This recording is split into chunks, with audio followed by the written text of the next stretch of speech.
భార్య హత్య కేసులో భర్త అరెస్ట్. నిందితుడి వివరాలు వెల్లడించిన పెద్దపల్లి ఏసీపీ కృష్ణ. తన అలవాట్లకు జల్సాలకు అడ్డుగా ఉందనే కారణంతో భార్యను కడతెర్చిన భర్తను బసంత్ నగర్ పోలీసులు అరెస్టు చేశారు. పెద్దపల్లి సిఐ కార్యాలయంలో ఏర్పాటు చేసిన మీడియా సమావేశంలో Peddapalli assistant commissioner of police గజ్జి కృష్ణ వివరాలు వెల్లడించారు.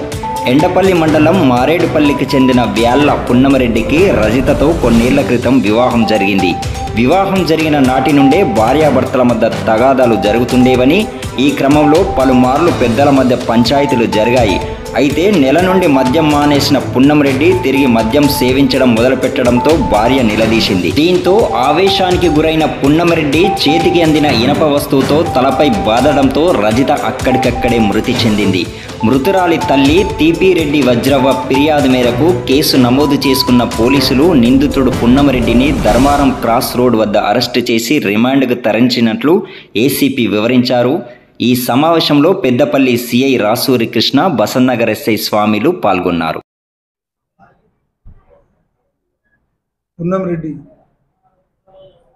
యాళ్ళ పున్నమరెడ్డి అనే ఇతను మారేడుపల్లి గ్రామం, కొత్తగా ఆయన ఎండవెల్లి మండలం సంబంధించి వ్యక్తి.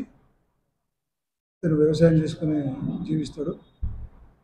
నిన్నటి రోజు రాత్రి, అంటే ఇప్పుడు మనకు ఆల్మోస్ట్ 2 అవుతుంది, రాత్రి 11 గంటల ప్రాంతంలో, అంటే 12-15 గంటలైంది క్రితం. ఈయనేంటంటే అంతకుముందు గతంలో చాలా రోజుల నుంచి కూడా చాలా సంవత్సరాలుగా మద్యానికి బానిసై, తాగుడు బానిసై భార్యను ఇబ్బంది పెట్టడం, వాళ్ళ బంధువులందరినీ ఇబ్బంది పెట్టడం జరుగుతున్నది. ఈ క్రమంలో భార్య తరచుగా అతనితో గొడవపడుతుండేది అనమాట.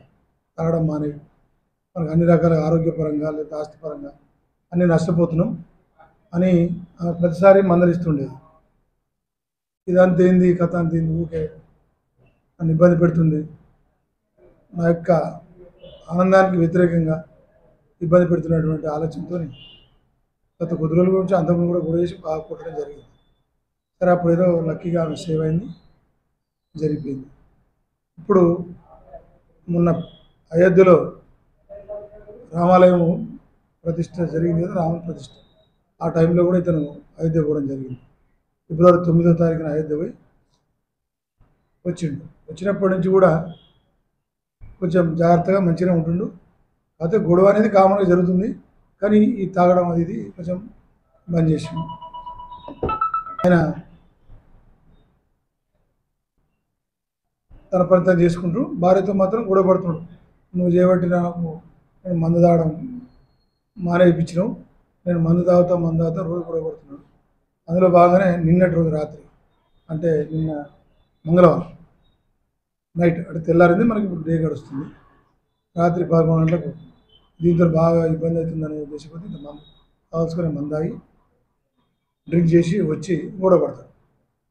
నువ్వు ఎన్నిసార్లు చెప్పినా అప్పుడు గట్లే ఇప్పుడు గట్లే, ఈ మందు తాగదంటే మధ్యలో రావడం కోసం మానేసినావు, మానేసినప్పటి నుంచి నాతో గొడవ పడుతున్నాడు, మళ్ళీ ఇప్పుడు మళ్ళీ మందు అయిన విషయం కొంచెం ఘర్షణ పడుతుంది, మందులు ఇస్తుంది.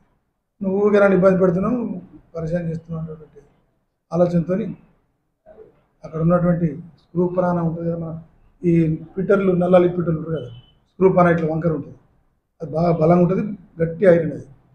అక్కడ ఇతను ఎందుకంటే మోటార్ మెకానిక్ కూడా, రైతుగా మోటార్ మెకానిక్ కూడా కాబట్టి ఇంట్లో ఈ పానలు, రెంచీలు ఇవన్నీ ఉండే, అదే పక్కనే సెల్ఫ్లో ఉంటే తీసి నేను తల వెనుక భాగంలో కొట్టడం జరుగుతుంది చాలా బలంగా.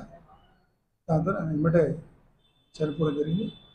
వాళ్ళ అమ్మ ఇచ్చిన ఫిర్యాదు మేరకు, చనిపోయిన ఆమె పేరు రజిత, వాళ్ళ అమ్మ ఇచ్చిన ఫిర్యాదు మేరకు అతని మీద కేసు రిజిస్టర్ చేయడం జరిగింది. ఇమ్మీడియట్గా అతన్ని మా ఎస్ఐ స్వామి, వరాల్లో ఉన్న అతన్ని మా స్వామి, మా బసవన ఎస్ఐ గారు, అట్లాగే మా పెద్దపల్లి సిఐ గారు ఇద్దరు కూడా, కృష్ణ, ఇద్దరు కూడా వాళ్ళ టీంతో అతన్ని పట్టుకోవడం జరిగింది. ఈరోజు ధర్మాన క్రాస్ రోడ్ పోయి ఆయన మంచిర్యాలకి వాళ్ళ చుట్టాలను మంచిర్యాల పోతాను మళ్ళీ ఎక్కే క్రమంలో ఆడ పట్టుకోవడం జరిగింది. ఇప్పుడు అరెస్ట్ చూపిస్తాం, పంపిస్తాం.